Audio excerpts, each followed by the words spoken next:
প্রিয় ভিউয়ার, আসসালামু আলাইকুম। আজ গাজীপুর চন্দাতি মোড় সম্পর্কে কথা বলবো। এখানে এসে গাড়ির জটে ঘন্টার পর ঘন্টা আটকে থাকা যাত্রীদের কাছে এটি পরিচিত হয়ে উঠেছিল যানজটের সন্ধ্যা নামে। উত্তরবঙ্গের প্রবেশদ্বার এটি। কোনো ঈদে বাড়িমুখী মানুষ চন্দাতি মোড় যানজটে আটকা পড়ে নাজেহাল হয়নি, এমন ঘটনা প্রায় বিরল। শুধু ঈদের সময় নয়, বছরের প্রায় প্রতিদিন কোনো না কোনো সময় এই মোড় জট লেগে থাকত।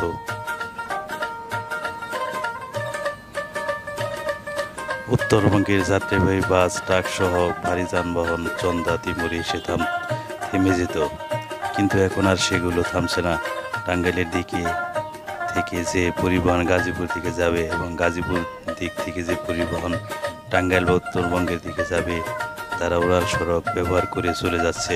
কোথাও তাদের থামতে হচ্ছে না। অন্যদিকে যানগুলো সাভারের নবীনগর হয়ে ঢাকার প্রবেশ করবে, সেগুলো উড়াল সড়কের নিচে মাঝখান দিয়ে বের হয়ে চলে যাচ্ছে। আর যে পরিবহনগুলো নবীনগর থেকে উত্তরবঙ্গের দিকে যাবে, সেগুলো উড়াল সড়কে না উঠে বাম দিক দিয়ে টাঙ্গাইল দিকে স্বচ্ছন্দে চলে যেতে পারছে। এলাকায় নতুন উড়াল সড়ক। স্থানীয় সূত্র জানায়, উত্তরবঙ্গের ৩০টি জেলার ১১৭টি রুটের পরিবহন চলাচল করে গাজীপুর জেলার উপর দিয়ে। এই কারণে বিশেষ করে প্রতি বছর ঈদযাত্রায় ঘরমুখী লাখ লাখ মানুষের দুশ্চিন্তার কারণ হয়ে দাঁড়ায় গাজীপুরের যানজট।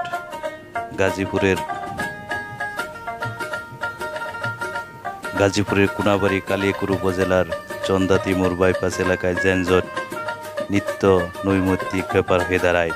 কালিয়াকৈর বাজার থেকে গাজীপুর চন্দা চৌরাস্তা পর্যন্ত দূরত্ব প্রায় ২০ কিলোমিটার যেতে আগে সময় লাগত কমপক্ষে ১.৫ ঘন্টা, কখনো কখনো ৩ ঘন্টা আটকে পড়ে থাকতে হয়েছে। কোনাবাড়ী এলাকায় গত ৩ থেকে ৪ বছর ধরে দুপাশে যানজট ছিল না, এমন কোনো দিন নেই। গাজীপুর শহরের বা আদালতে কাজ থাকলে কালিয়াকৈর থেকে দ্রুত পৌঁছানোর জন্য ভোরে রওনা দিতেন অনেকেই। সেই চেষ্টা অনেক সময় বিফলে যেত, অথচ চন্দার চৌরাস্তা পর্যন্ত লোকাল বাস যেতে সময় লাগছে ৩০ থেকে ৪০ মিনিট।